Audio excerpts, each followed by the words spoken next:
Bwana apewe sifa. Amen. Bwana apewe sifa. Amen. Tunaweza kuketi katika uwepo wa Mungu. Bwana asifiwe. Amen.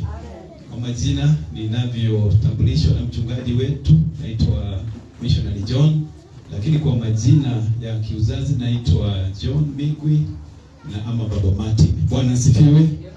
Na adhuhuri ya leo nimefurahi kuja katika nyumba la Mungu na kushiriki neno pamoja nawe. Bwana asifiwe. Amen. Na kabla sijaingia tu kwa neno, Bwana asifiwe. Amen. Na pia jirani yako, uko tayari kusikia neno? Uko tayari kuzungumziwa? Nichukue nafasi hii kumtambulisha mama yangu mzazi ambaye ni Mama Migwi. Kama haumfahamu, apunge tu mkono namna hiyo. Bwana asifiwe. Amen. Amen. Hata ukiangalia pua tu hauna haja ya kuambiwa hiyo ndio mzazi. Bwana asifiwe. Na tunashukuru sana. Na bado ninatambulisha mama yetu, Mama Senior, ambaye bado aliniona nikiwa mtoto mdogo. Asimame, apunge mkono. Bwana asifiwe. Honi wa mama wawili walihusika sana katika kusimama kwangu. Bwana asifiwe.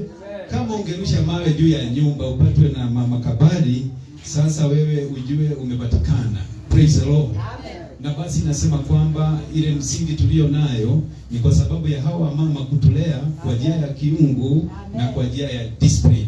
Can you give them a hand? Bwana asifiwe. Amen.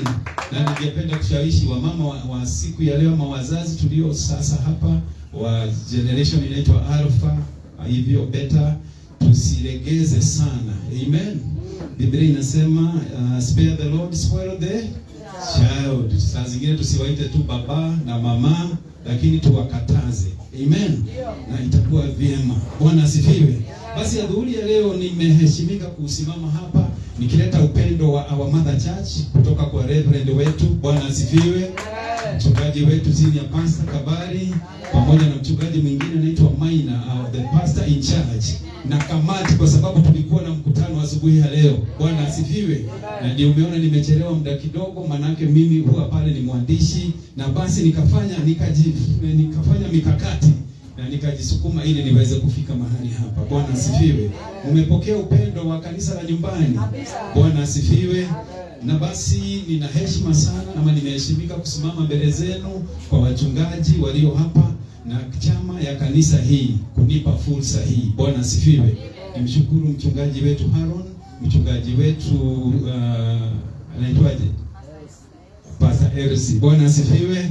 Pastor Elsie na mchungaji Haron, na pia baraza la kanisa hili, najua kuna viongozi na pia nyinyi kuja siku ya leo. Bwana asifiwe.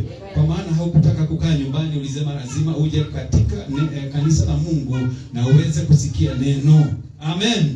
Niseme kwamba nimeokoka na ninampenda Bwana Yesu Kristo, na kusimama mahali hapa ninajua kwamba ni neema ya Mungu. Kwa hivyo nashukuru Mungu kwamba ameniwezesha leo kusimama katika madhabahu haya na tuweze kushiriki neno pamoja nawe. Amen. Na neno ninaloenda kusoma ni katika wimbo ulio bora, The Songs of Solomon, wimbo ulio bora. Bwana asifiwe. Ambia mwenzako wimbo ulio bora. Unapotoka hapa siku ya leo, Mungu anaenda kubadilisha wimbo wako. Bwana asifiwe. Wimbo wa kilio, wimbo wa machozi. Bwana asifiwe. Na Mungu anaenda kubadilisha ukawa ni wimbo ulio bora. Bwana asifiwe. Wimbo wa shangwe. Na ninaamini mama yetu ambaye ameombewa hapa ameanza kupata wimbo wa shangwe pale nyumbani. Sema amen kama unaamini hivyo. Na basi ujumbe wangu wa leo ni kuhusu bweha wadogo. Sema bweha wadogo. Ama the little foxes. Na nilipatwa na wasiwasi kidogo wakati mchungaji Elsie amesimama hapa na akataja mambo yangu. Nikaona kama ningekuwa nimefungua hii message, ningeona anasoma ndio aseme vile ilikuwa. Bwana asifiwe. Lakini amesema yeye alikuwa Kisii na waliongeleshwa mambo kuhusu bweha. Nikamshukuru Roho wa Mungu. Praise the name of the Lord. Whatever is happening in the spiritual realm, no matter where, lazima uisikie. Bwana asifiwe. Neno linaloendelea kama ni neno la Mungu, hata ikiwa Amerikani, ikiwa Afrika Kusini, ikiwa Europa, hilo neno lazima lifanyike, na utasikia huo ujumbe. Haijalishi ni nani atawasilisha ule ujumbe. Bwana asifiwe. Amen. Katika wimbo ulio bora, or the Songs of Solomon, ama wimbo wa Suleimani. Hii ni kitabu imeandikwa na Suleimani. Huyu ni mfalme ambaye alikuwa na hekima nyingi, na Biblia inasema aliulizwa na Mungu, nikupe nini? Yeye akasema, ile kitu naweza nipa, unipe hekima. Praise the name of the Lord. Hebu niulizie huyo, wewe huomba nini? Amen. Maanake ukiomba mambo haya na haya na haya yanaweza kuwa mengi. Bwana asifiwe. Lakini ukipata hekima, haya mambo yote utaweza kuyapata. Jina la Bwana lipewe sifa. Katika wimbo ulio bora, sura ya 2, mstari wa 19, inasema hivi: tukamatie bweha, wale bweha wadogo waharibuo misabibu, maana misabibu yetu ya chanua. Nirudie tena, katika wimbo ulio bora, sura ya 2, mstari wa 15, kama unaandika: tukamatie bweha, wale bweha wadogo waharibio misabibu, maana misabibu yetu ya chana. Bwana asifiwe. Hili ni ombi la huyu mfalme, ninasema anaitwa Suleimani, na wakati aliangalia na akaona kwamba ako na shamba. Bwana asifiwe. Akaona kwamba yeye ako na bidii na anataka kuwekeza, ama yeye alikuwa ni investor. Akaona ile changamoto iliyokuwa kubwa sana ni bweha waliokuwa wanamzingira, na neno la Mungu linasema tuondolee bweha, wale bweha wadogo. Ningetaka kusema bweha huwa aina mingi sana. Kuna bweha wale wakubwa, na nilikuwa nimepata hiyo picha. Ukiangalia katika nakala hiyo unamuona bweha pale. Bwana sifiwe. Na kwa Kisungu we normally say as cunning as a fox, as cunning as a. Bwana asifiwe. Bweha ni mnyama mjanja sana. Praise the Lord. Na alitia mtu anaitwa Suleimani wasiwasi, kwa maana shamba lake lilikuwa kubwa sana la mizabibu, na akaona wale wakubwa anaweza kabiliana na wao, lakini wale wadogo akaona hawezani nao. Na sasa ako na ombi, anasema hivi: tukamatie bweha, lakini zaidi wale wadogo, kwa maana ni ngumu sana kushika hawa bweha wadogo. Praise the Lord. Ukisoma katika hali ya uwindaji, huyu bweha, kwa maana ako very cunning na ni mjanja sana na ni mjuzi, anaweza torokea mnyama anaitwa jackals, ama wale umbwa mwitu. Praise the Lord. Wakimfukuza, kuna vile yeye huwapiga chenga, na bado tu wako nao, lakini ni ngumu sana kumshika bweha mdogo. Ambia mwenzako, ni ngumu kumshika bweha mdogo. Amen. Basi neno la Mungu linataka kutuambia nini siku ya leo?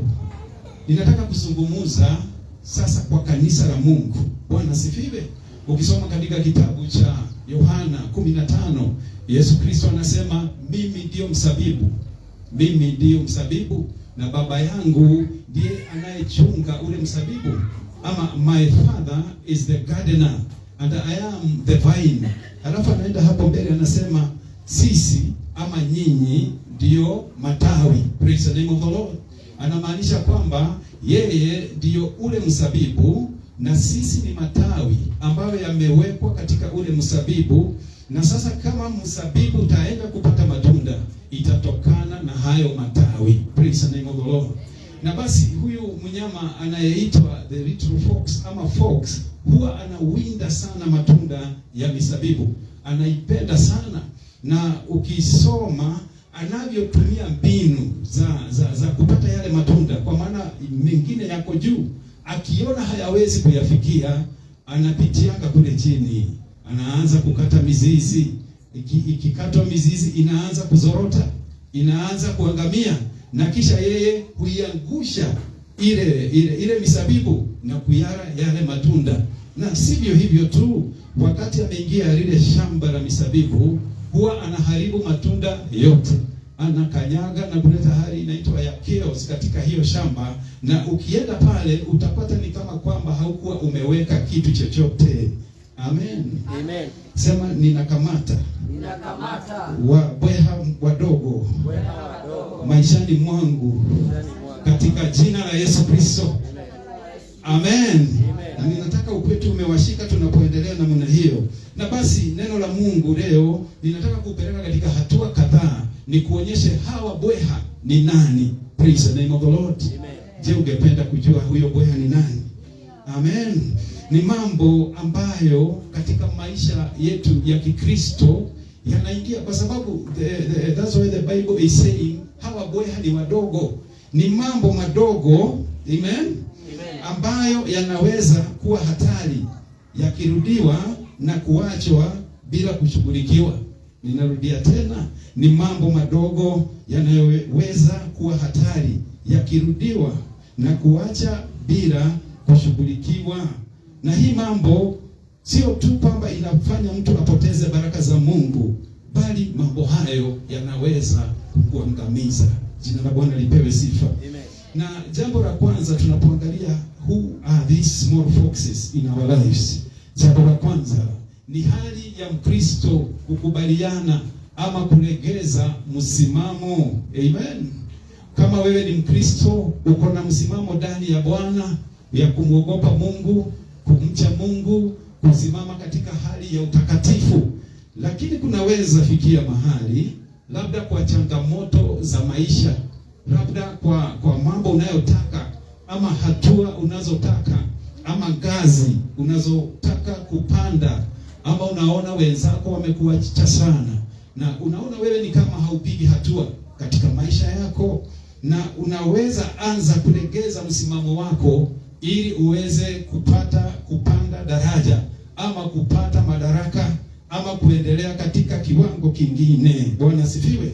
Na kwa kizungu tunaita compromise, ama hali ya kukubaliana ama kulegeza msimamo wako, itikadi wa imani. Amen.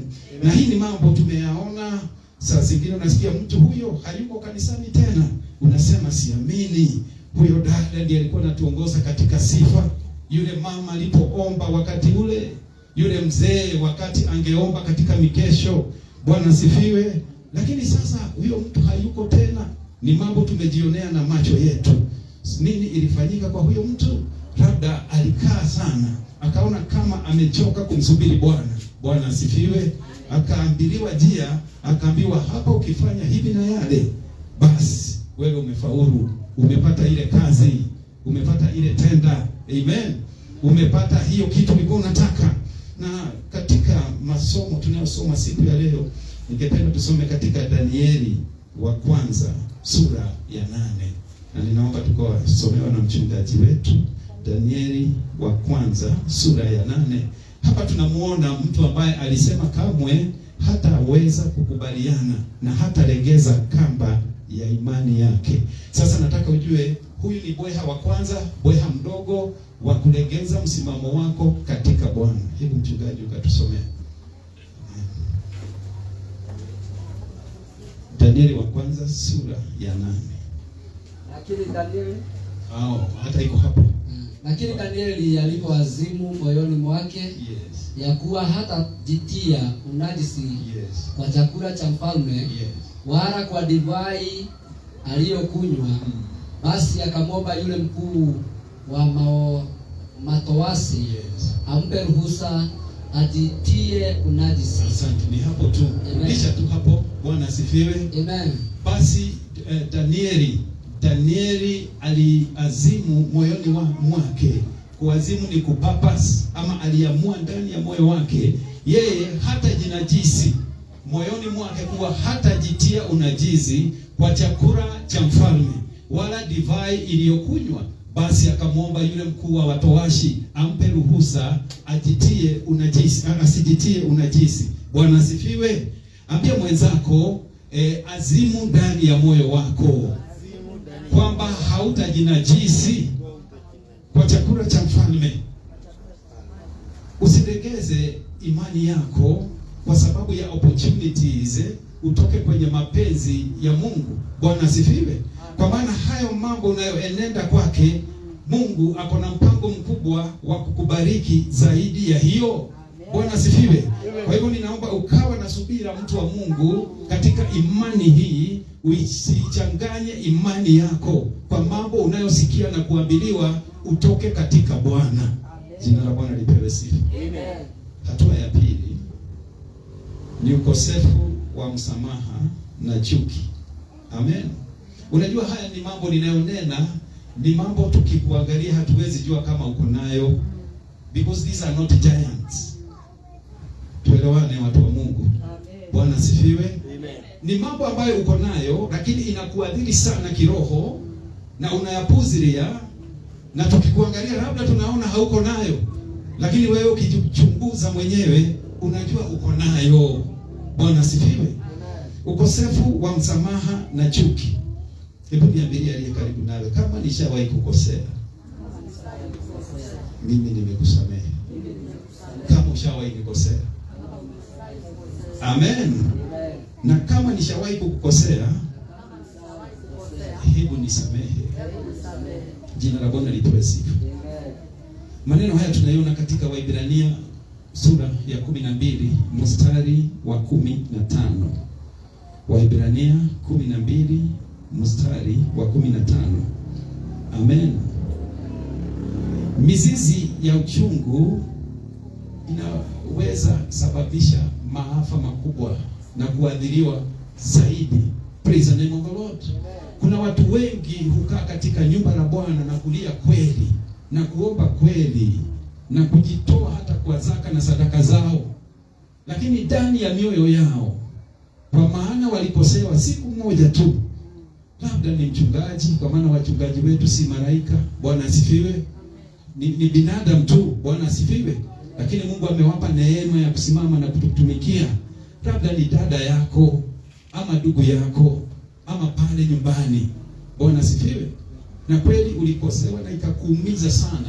Hata wengine wetu tangu ukiwa mtoto, na mambo yale hukuwa nayo ndani ya moyo wako, ukiyakumbuka unasikia ni kama moto ulio ndani yako. Bwana asifiwe. Tena tunataka verse 15 verse 15 please. Yes, kiongozi wetu Waibrania 15 sura Waibrania 12 sura ya 15. Mkiangalia sana, mtu asipungukiwe na neema ya Mungu. Sema sitaki kupungukiwa na neema ya Mungu. Mkiangalia sana, mtu asipungukiwe na neema ya Mungu. Shina la uchungu lisije likachipuka kwa kuwasubua. Shina is like Getina. Bwana situpigie mama wetu makofi. Bwana asifiwe. Amen. Ni pale chini, the foundation ya uchungu isije ikachipuka na kuwasumbua, na watu wengi wakatiwa unajisi. Kwa hiyo amen. What happens wakati umekosewa, ama wakati unasikia kwamba watu wamekukwasa, na uanze kuweka hiyo uchungu ndani ya moyo wako, inatengeneza shina kubwa sana katika ulimwengu wa kiroho. Amen. Bwana asifiwe. Amen. Na ikitengenezwa huwa inazidi kukua. Bwana asifiwe. Amen. Ni kama mkate ama unga uliotiwa chachu, inazidi kuelea na kuelea. Bwana asifiwe. Ndio inasema basi, kama uko na hiyo uchungu usije ukachipuka, kwa sababu ukichipuka ule uchungu utawasumbua wengi. Itawasumbua wengi kivipi? Kama nilikosewa na mchungaji wetu Haruni na ikawa mimi sikumsamehe, basi ndani yangu niko na ile shina ya uchungu, na basi itasubua watu wengi kivipi? Mara ninapokutana na dada ama ndugu tukiwa peke yetu, badala ya kuongea mambo mazuri kuhusu kanisa ama mchungaji wetu, ninaongea kuhusu mabaya ya yule mchungaji. Bwana asifiwe. Ama mabaya ya yule ndugu, mabaya ya yule dada. Bwana asifiwe. Watu wengine tu walikosewa siku moja. Unasema mchungaji Erusi aliposimama na akaongea, ulisikia vile alisema, na tunaongea mambo ya mwaka wa 2025. Amen. na haujawahi iachilia ndani ya moyo wako. Hiyo ndio Biblia inasema, hiyo ni kama chachu, ni shina iliyo ndani yako na itaanza kuwasubua wengi, manake ile chachu haitakangi ubaki nayo peke yako. Amen. Inataka uisambaze kwa watu wengine. Uisambaze kwa watu wengine. Sema bweha mdogo wa kutokusamehe na chuki nimekukamata katika jina la Yesu Kristo. Pigia Bwana Yesu makofi. Jambo hilo lingine ni kuwa na majivuno. Unasema kwamba mimi sihitaji ushauri, nimekuwa nikifanya hivyo kwa miaka. Bwana asifiwe. Tangu niingie kwenye ministry, labda mtu amehudumu kwa miaka mingi. Kuna wachungaji, kuna mashemanzi, kuna waimbaji, amen, ambao ni wenye experience kubwa, na wanaposimama hata tunaona, amen, kwa maana vipawa ni tofauti na neema ni tofauti. Bwana asifiwe. Kila mtu akisimama akona mambo Mungu amempa ambayo hayawezi linganishwa na ule mwingine na hayawezi fananishwa, maana Mungu anajua kugawia kila mtu karama na vipawa kadri ya neema iliyo juu yake. Jina la Bwana lipewe sifa. Na basi saa zingine sisi hufika mahali kwa sababu ya uzoefu, labda wa kusimama, labda wa kutumika katika hiyo area, na wakati unataka kupewa mashauri ukue bora zaidi, unasema hii kazi nimeifanya kutoka 1990. Praise the name of the Lord. Amen. Nimekuwa nikihubiri hapa kutoka wakati wa Moi. Amen. Amen. Kama wa mama wetu kutoka wakati wa Kenya. Kwa hivyo wewe nimeona tu umeokoka juzi, wewe ni mtoto, hauna haja ya kunipatia mwongozo. Kama basi ningependa kupewa mashauri, labda ningepewa na mzee aliye juu ya miaka yangu. Bwana asifiwe. Amen. Kazi ya Mungu haienendi hivyo. Bwana asifiwe. Hata mtoto mdogo kwa sababu ya hekima anaweza kukushauri. Hawa wa Sunday school. Bwana asifiwe. Maana wakisoma neno la Mungu na hilo neno ulisikie, litakufanya ukue bora zaidi na litakurekebisha. Jina la Bwana lipewe sifa. Amen. Amen. Amen. Katika Mithali 16:18, the book of Proverbs 16:18, kuwa tayari kufundishwa, majivuno hula mizizi na ikaisha. Tuweke hiyo Mithali 16:18, Proverbs 16:18. Kama unaandika Proverbs 16:18, wacha tusome hapo. Kiburi hutangulia, wacha tusome zote pamoja.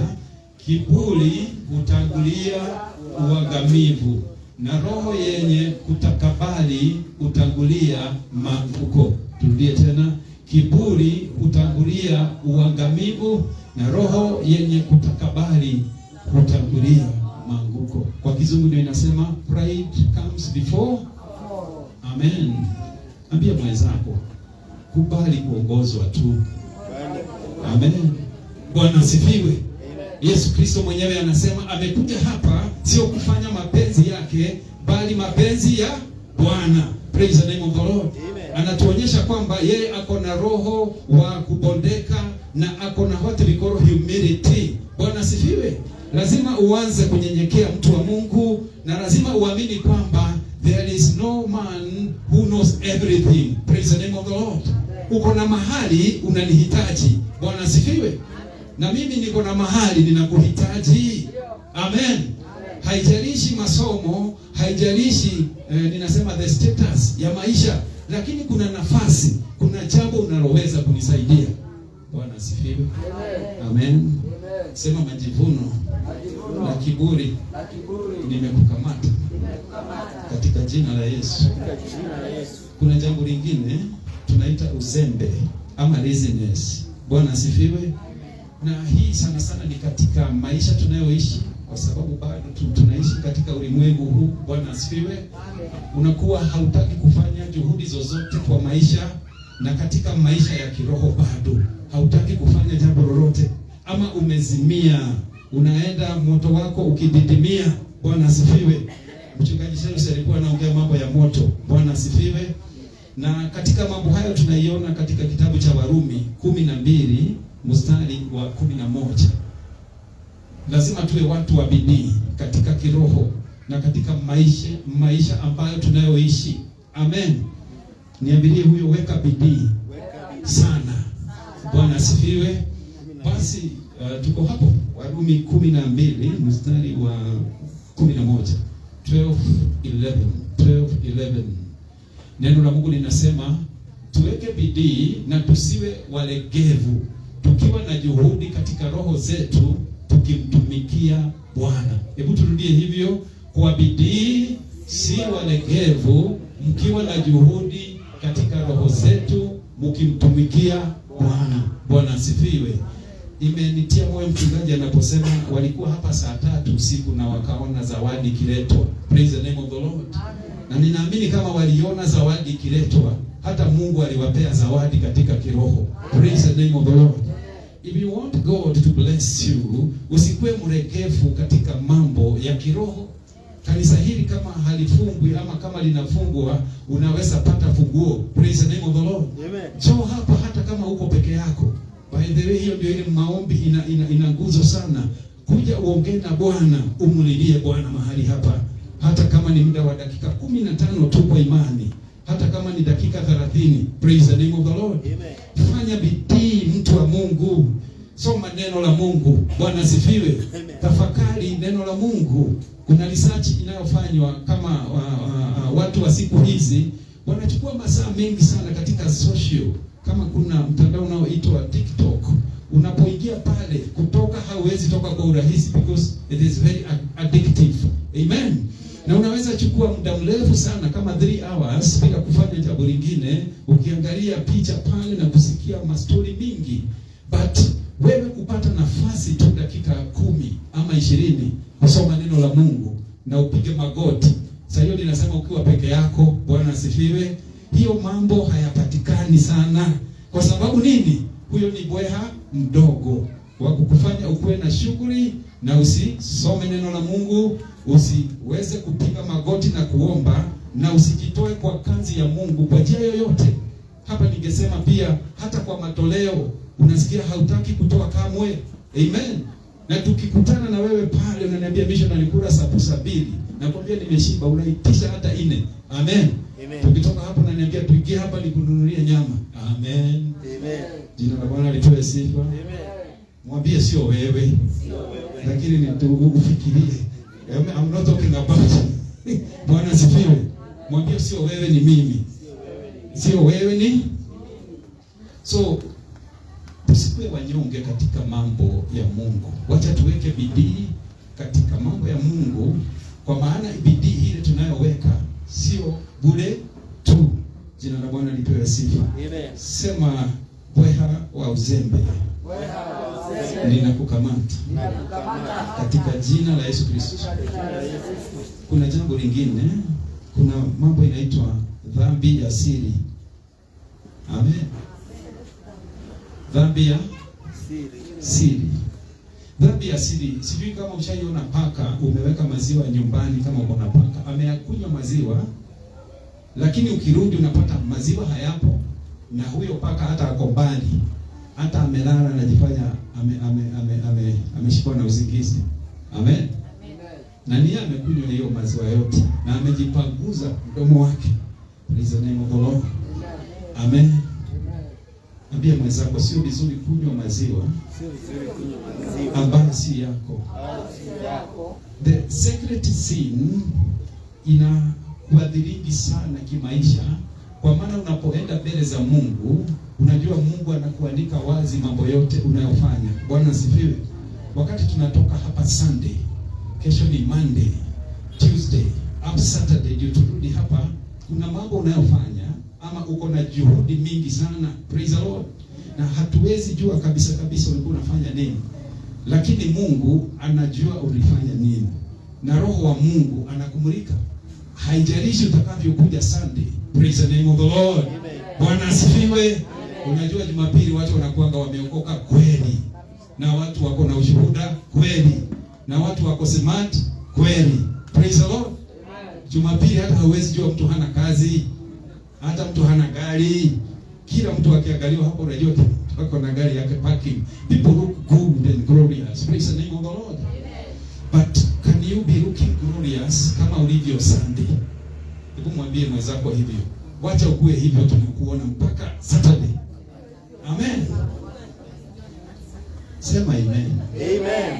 Simunipende tu na ni ujumbe nimeleta. Sasa Yohana ya kwanza, waraka wa Yohana wa kwanza 1:9. Yohana wa kwanza sura ya kwanza mstari wa 9. Amen. 24 hours be saved. Amen. 24 hours be mtakatifu. 24 hours have the testimony. 24 hours have Jesus. Sema amen. Tukiziungama dhambi, hebu tuseme hivyo. Tukiziungama, haya 1 2 3. Tukiziungama dhambi zetu, yeye ni mwaminifu na wa haki, hata atatuondolea dhambi zetu na kutusafisha na udhalimu wote. Amen. If you have sinned, the only thing sio kutuonyesha vile haujafanya dhambi. Bwana asifiwe. Endea Bwana na utubu dhambi. Amen. Bwana ndiye anayesafisha dhambi zote. Na dhambi isipokiriwa ama usipoiungama, kuungama is repenting.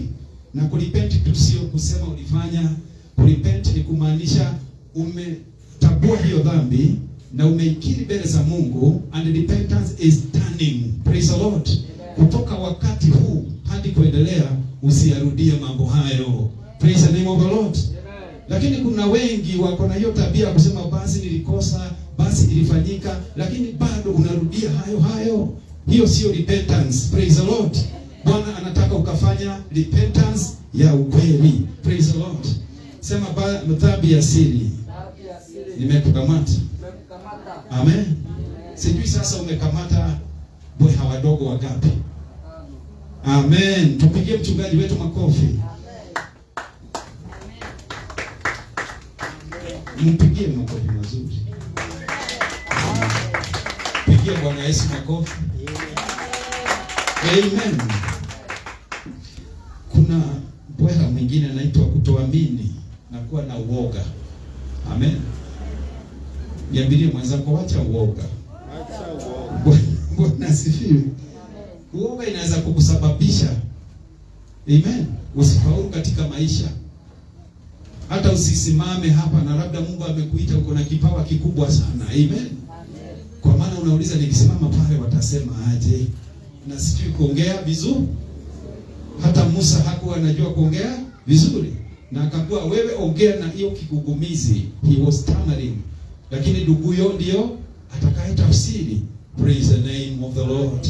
Hauna sababu ya kutomtumikia Mungu kwa sababu ya vile unavyoona unyonge na udhaifu wako. Kwa maana Mungu anataka kutumia vyombo dhaifu kuvifanya vyombo vya dhamana. Jina la Bwana lipewe sifa. Amen. Katika Luka 22 mstari wa 33. Amen. Luke 22:32. Amen. If I got it right. Luke 22:32. Na huyu ni Yesu anaongea na Peter. Amen. Mambo ilivyoenenda, Petro aliona sasa imani imeanza kuyumba. Bwana asifiwe. Amen. Mafarisayo na Wasadukayo vile wamevamia na vile wameinukia Masia ambaye ni mkubwa wao, Rabii. Ameanza kuingiza wasiwasi. Bwana asifiwe. Akawa kidogo na tumbo joto. Basi Yesu Kristo anamwambia Petro maneno hayo. Na ujue hapa Yesu anajua huyu mtu ataenda kunikana mara wangapi? Mara 3 jogoo anapowika. Praise the name of the Lord. Lakini hapo mbeleni anamwambia hata wote wakikuacha mimi nitabaki na wewe. Lakini Yesu akamwambia lakini nimekuombea wewe ili imani yako isitidike, nawe utakapong'oka waimarishe ndugu zako. Nataka uelewe hiyo jina, ogoka. Anamaanisha kizungu ni kusema when you be converted. Anamaanisha unajua Yesu ni Mungu, anaona huyu mtu atanikana na hata atakuwa amesema hanijui. Amen. Lakini anamwambia nimekuombea, hata ukinikana utarudi, you will be converted back again. Praise the Lord. Na wakati utakuwa converted, ujenge imani ya ndugu zako. Praise the name of the Lord. Amen. Pia huyu mtu ukiwacha uoga, wewe utakuwa unajenga watu wengi. Jina la Bwana lipewe sifa. Amen. Bweha wa uoga linakukamata. Sema hivyo. Bweha wa uoga linakukamata. Katika jina la Yesu. Unajua tunaenda kumalizia. Sasa kuna maneno mengine ya gharama, kulalamika. Kuna watu hupenda kulalamika tu. Hata ukisema nini, lazima atasema hiyo sio hivyo. Bwana asifiwe. Amen. Hata ukivaa nguo nyekundu anasema uko smart lakini ungevaa blue. Ukikuja na blue anasema sasa hata ile nyingine ilikuwa bora than this. Bwana asifiwe. Na ukiwa unafuata sana mawazo ya watu, utakosa kumtumikia Bwana. Amen. Neno la Mungu linasema katika the book of 2 Timothy, if I get it right, so yourself approved of God. Bwana asifiwe. Jionyeshane ukiwa umekubalika mbele za Mungu. Mungu ndiye anakuapprove, sio sisi. Amen. We might approve you lakini bado hauko qualified. But when God approves you, it is the best thing. Praise the name of the Lord. Amen. Anasema show yourself approved of God. Amen. Steadily reading the word of God. Ukilisoma neno la Mungu, alafu anasema a workman who does not need to be ashamed. Amen. Basi kuna watu hupenda kunung'una na kulalamika sana. Bwana asifiwe. Niulizie huyo mtu, wewe hunung'una, wewe hulalamika? Bwana asifiwe. Mchungaji akija na tayo unasema hapana, saa zingine anakuja casio. Amen. Akija casio tena unasema no, it should be official, the pastor should. Bwana asifiwe. Kuna mtu aliitwa Abu Nwasi, anakutana na watu, anaambiwa huyu punda wenu mmemchokesha, mnamtumia na kijana yako mkiwa wawili. Basi wanaona basi kama ni hivyo, wacha sisi tumbebe yule punda. Na wanaenda katika area nyingine, na tena wanachekelewa, wanaambiwa ona watu wajinga, wanambeba nani? Wanambeba nani? Wangefaa kufanya nini? Sasa ukiwa namna hiyo, utayumbishwa katika imani yako. Fuata mambo ambayo ni ya haki na neno la Mungu, na mambo unajua haitakuja kukuaibisha pasipo na kuchukua nia ya watu ama mawazo ya watu. If it is right, it is right. And the truth has no other way. Praise the name of the Lord. To pray is good. Amen. Giving is good. Going to the fellowship is good. Fasting is good. Praise the Lord. Amen. Amen.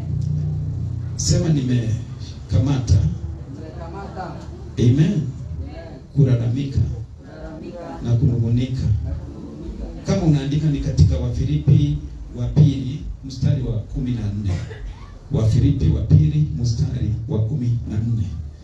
Na basi tusikie neno la Mungu linavyosema. Wafilipi wa pili mstari wa 14. Yatendeni, wacha tusome pamoja. Yatendeni mambo yote pasipo manunguniko wala mashindano. Turudie tena. Yatendeni mambo yote pasipo manunguniko wala mashindano. Praise the Lord. Amen. It is as clear as that. We are not here to compete with anyone. Amen. Amen. Bwana asifiwe. Uko hapa kumtumikia Mungu aliyekuita, na Mungu unayemjua yule atakuzuilia kwenda jehanamu. Bwana asifiwe. So we are not competing with anyone, and don't complain when you are doing things for God. Jina la Bwana lipewe sifa. Amen. Sema lawama. Nimekukamata. Katika jina la Yesu. Pigia Bwana Yesu makofi. Amen. Bwana asifiwe. Sasa tunaenda kumalizia tukiingia katika kitabu cha Wafalme, kitabu cha The Judges 15. The book of Judges 15, tuwekewe hapo. The book of Judges 15 ama Waamuzi 15 kuanzia mstari wa 4. The book of Judges 15 kuanzia mstari wa 4. Amen. Sasa hii ndio ibada bado ilikuwa inaendelea huko Kisii. I hope bado umeshikilia huyo bweha wako. Bwana asifiwe. How many are you holding? You're holding 7. Bweha wa kwanza, kutokubaliana, amen, kutolegeza imani yako. Bwana asifiwe. Kutokukosa msamaha, nimekushika. Bwana asifiwe. Mambo ya majivuno, mambo ya uzembe katika kazi ya Bwana, dhambi ya siri, tumezikamata hizo zote. Nguvu za kutokuamini, kuwa na uoga. Bwana asifiwe. Na ndio Yesu anasema, nimekuombea ewe Petro, kwa maana ninajua utaenda kunikana, lakini baada ya hii utanirejelea. Bwana asifiwe. Na mambo ya kuwa na lawama, kunugunika katika kufanya kazi ya Mungu, hao pepo, hao bweha wote, na ni pepo pia, tumewakamata katika jina la Yesu. Bwana asifiwe. Basi ningependa tusome hapa na wewe ukue ni kama Samsoni. Na Samsoni anasema aje? Samsoni akaenda akakamata bweha. Hebu soma hivyo. Samsoni akaenda akakamata bweha 300. Kisha akatoa vienge vya moto, akawafunga bweha mkia kwa mkia, akatia kienge kati ya kila mikia miwili. Praise the name of the Lord. Samsoni tunamuona sasa, wewe umekamata bweha 7. Samsoni amekamata bweha 300. Bwana asifiwe. Ambia mwenzako kuna tabia dogo dogo na zinaweza fika hata 300. Praise the name of the Lord. And today is the day. Bwana asifiwe. Unapojichunguza katika moyo wako kama Samsoni anavyofanya, anaona hafai kuishi na bweha tena. Praise the Lord. Kwa maana bweha hazifai kukaa katika nyumba la Mungu. Bweha hazifai kukaa katika nafsi yako. Bweha hazifai kukaa katika huduma. Bweha hazifai kukaa hata katika familia zetu. Na neno la Mungu linasema Samsoni akawashika bweha 300. Praise the Lord. Hii ni kazi ambayo ameamua, na anasema hizi bweha sitaziachilia tu, nitazifunga zikiwa mbili. Praise the name of the Lord. Na inasema akazitia kisiki. Hivyo inasema vienge ni kama unapowasha moto, wa mama wanajua kuwasha moto pale kama ya jiko ya makaa, lazima ukuwe na moto mzuri. Bwana asifiwe. Yale makaratasi, labda umetafuta nyasi ambayo imekauka na unaweza kuanza kupepeta na kupata moto. Jina la Bwana lipewe sifa. Basi Samsoni anashika 300 wale bweha wawili. Alishika mara ngapi? Mara 150. Praise the name of the Lord. Na akawaachilia. Biblia inasema akawaachilia, wakaingia katika shamba ya Wafilisti, na ikaenda ikaharibu ngano ambayo tumehakikishiwa na mchungaji wetu. Hilo neno lilikuwa pale Kisii. Praise the name of the Lord. This is the time for the Christian, kama wewe ni muuminio, kuwashika hawa bweha wote wadogo na kuwafunga. Praise the Lord. Katika jina la Yesu, na kuambia kamwe mimi hamtanizuilia tena. Praise the Lord. Mimi siwezi kukaa na bweha tena. Nimekaa na bweha siku mingi, nimekaa na bweha miaka mingi. Katika jina la Yesu, nataka ukainua mkono wako kwa imani. Praise the name of the Lord. Na ukasimama sasa hivi kwa miguu yako na ukasema, bweha nimekukamata. Hebu tukasimame. Bwana asifiwe. Ninataka uingie katika hali ya kiroho na useme, bweha nimekukamata, kama vile Samsoni alivyokamata, na ninakuangamiza katika jina la Yesu. Bweha wa chuki, bweha wa masengenyo, bweha wa uzembe, bweha wa kukubaliana, bweha wa kutokuwa na msamaha, bweha wa dhambi zilizofichwa, bweha wa ukaidi, bweha wa kiburi, bweha wa majivuno, ninakukamata katika jina la Yesu. Ninakukamata, ninakuteketeza, ninakuangamiza katika jina la Yesu. Sasa ninadai niko huru, sitaishi tena na bweha katika jina la Yesu. Bwana nipe ushindi katika jina la Yesu.